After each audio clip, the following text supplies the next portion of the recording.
Okay, the water of cleansing. As the Lord said to Moses and Aaron, this is a requirement of the law that the Lord has commanded.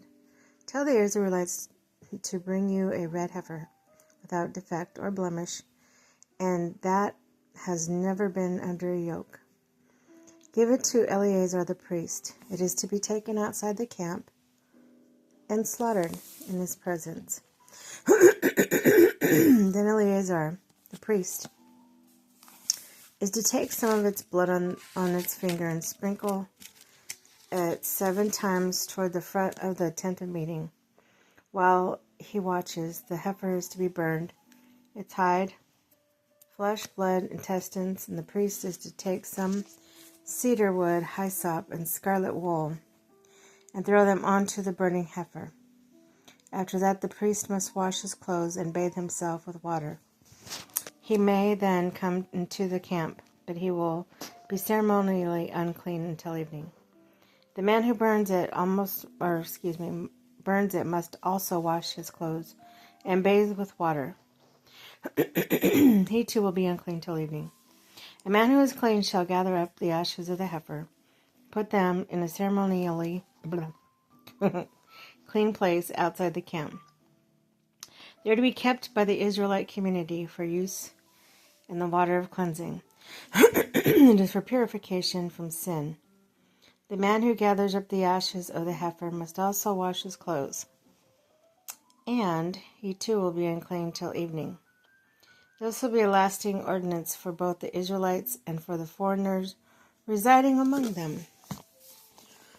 Whoever touches a human corpse will be unclean for 7 days. They must purify themselves with water on the 3rd day and on the 7th day. Then they will be clean. But if they do not purify themselves on the 3rd, 7th day, they will not be clean. If they fail to purify themselves after touching a human corpse, they defile the Lord's tabernacle. They must be cut off from Israel because the water of cleansing has not been sprinkled on them. They are unclean. Their uncleanliness remains on them. This is the law that applies when a person dies in a tent. Anyone who enters the tent, anyone who is in it, will be unclean for 7 days. And every opening container without lid fastened on the wall will be unclean.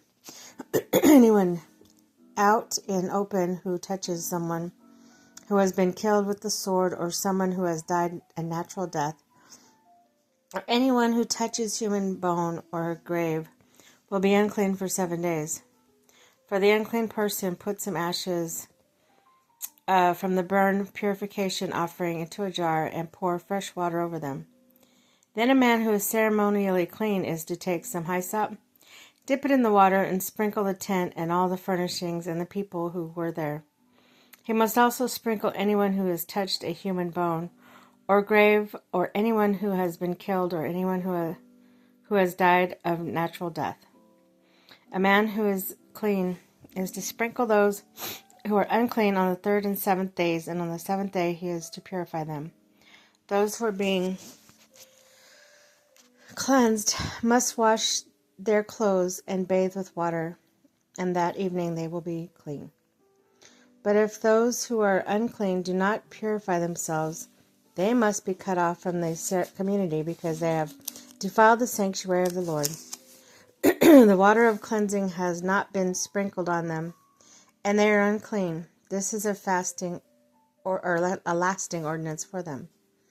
The man who sprinkles the water of cleansing must also wash his clothes, and anyone who touches the water of cleansing will be unclean until evening. Anything that an unclean person touches becomes unclean, and anyone who touches it becomes unclean till evening.